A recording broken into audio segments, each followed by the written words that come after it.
Muito bom dia, um sábado muito abençoado aqui no rancho, bem acompanhado.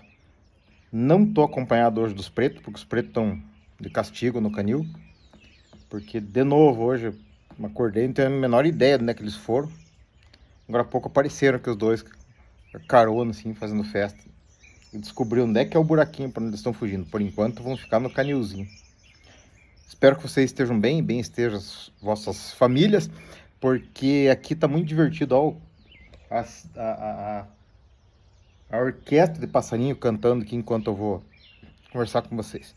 A palavra que nós vamos ler hoje está lá em 2 Crônicas, no capítulo 20. O contexto é assim: o rei Josafá de Judá estava passando aperto aqui, fazendo guerra contra os outros fazendo guerra contra ele, principalmente os moabitas e amonitas e tal. E o versículo base da nossa palavra hoje é esse aqui, que está lá no final do 20. Crede no Senhor vosso Deus e estareis seguros. Crede nos seus profetas e prosperareis. Amém? Então, veio a multidão do exército dos inimigos contra eles, né? E Deus levantou Jaziel. É interessante que a palavra diz assim, que veio o Espírito do Senhor sobre Jaziel, né? E a Bíblia é interessante nesse ponto, porque ela fala assim, que o Espírito do Senhor tomou Bezalel, o Espírito do Senhor tomou Auliabe para construírem a arca, o Espírito do Senhor tomou Saul e profetizou. Aqui o Espírito do Senhor tomou Jaziel e profetizou, né? E depois do Pentecostes, né, o Espírito Santo é derramado sobre nós, assim, que aceitamos a Jesus como Senhor e Salvador. É bem interessante isso.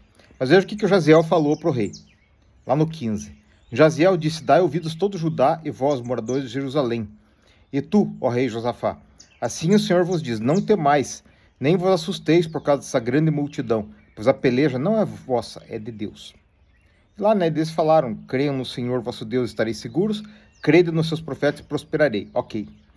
Aí, vejam no 21, os exércitos inimigos estavam vindo, e no 21 diz assim: aconselhou-se com o povo e ordenou cantores para o Senhor que louvassem a majestade santa, saindo diante dos armados, dizendo: louvai o Senhor, porque sua benignidade dura para sempre. Vocês lembram de Paulo e Silas cantando na prisão e as paredes caíram? Veja aqui: ao tempo que começaram com júbilo e louvor, o Senhor pôs emboscadas contra os filhos de Amon e de Moabe, e os das montanhas de Seir que vieram contra Judá e foram desbaratados, porque os filhos de Amon e de Moabe se levantaram contra os moradores das montanhas de Seir para os destruir e exterminar, acabando com eles com os moradores de Seir, juntaram-se uns aos outros a destruir-se. Então, percebam, teve uma outra passagem aqui, que Deus mandou um anjo, e um anjo matou 85 mil homens do exército inimigo. Um anjo. Aqui o Senhor colocou emboscadas com o povo, e o próprio exército dos moabitas começou a se matar uns aos outros. Já aconteceu no caso de Gideão também, né? Gideão tocou a trombeta lá e o povo dos inimigos começou a se matar uns aos outros. Então, percebam uma coisa, gente, com o que a gente está lidando. Tá bem sério isso, até amigo.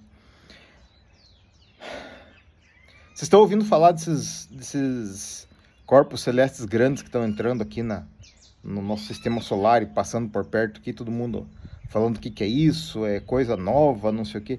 Tem até gente dizendo que é problema do CERN, né? Porque o CERN é o colisor de hadrons lá, Tá bom, obrigado da sinfonia. O colisor de hadrons lá, né? Aquele troço pode abrir buracos negros e tal, e pode abrir portais dimensionais, espirituais, sei lá, e pode começar a atrair coisa para cá, e a gente não sabe que tipo de coisa, né? Tem filmes criativos sobre isso, mas agora perceba um negócio. Então o sistema solar é algo incompreensível para nós, o tamanho dele, tá? Como algumas coisas que eu converso com vocês todos os dias, e eu espero que vocês prestem atenção.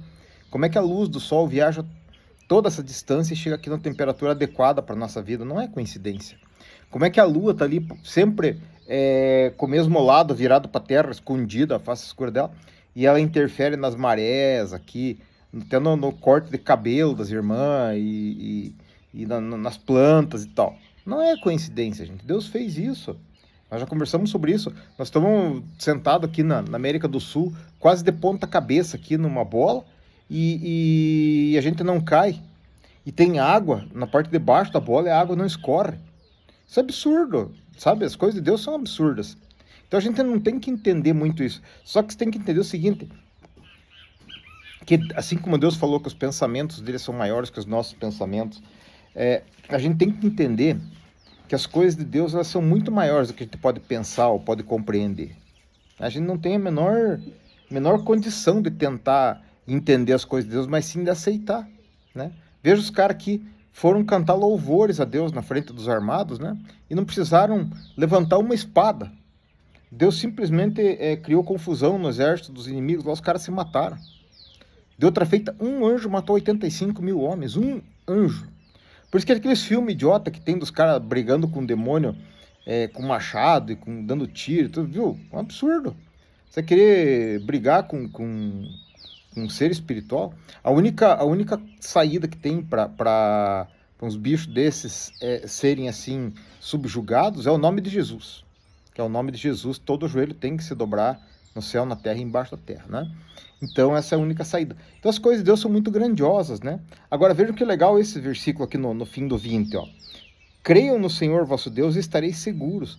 Creiam nos seus profetas e prosperareis. O exemplo que fica para nós aqui é o seguinte. Todos os dias tá dando uma olhadinha na Bíblia, na palavra de Deus, porque isso nos fortalece, isso aumenta a nossa fé e a gente também aprende os caminhos, né? O louvor, né? Eles se colocaram na frente ali com louvor. Lembra a história de Jericó? O pessoal com as trombetas lá tocando em volta de Jericó e simplesmente caíram nos muros. Deus fez. E se Deus faz, a gente só tem que aceitar e curtir, né? Não precisa querer entender por que Deus fez isso, por que Deus fez aquilo, que tipo de coisa ele usou para fazer, né? Porque ele manipula energias e uma ciência que nós não temos alcance para entender.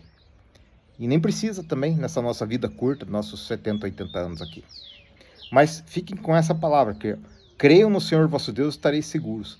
Creiam nos seus profetas e prosperareis. Que Deus te abençoe e que você tenha um excelente fim de semana.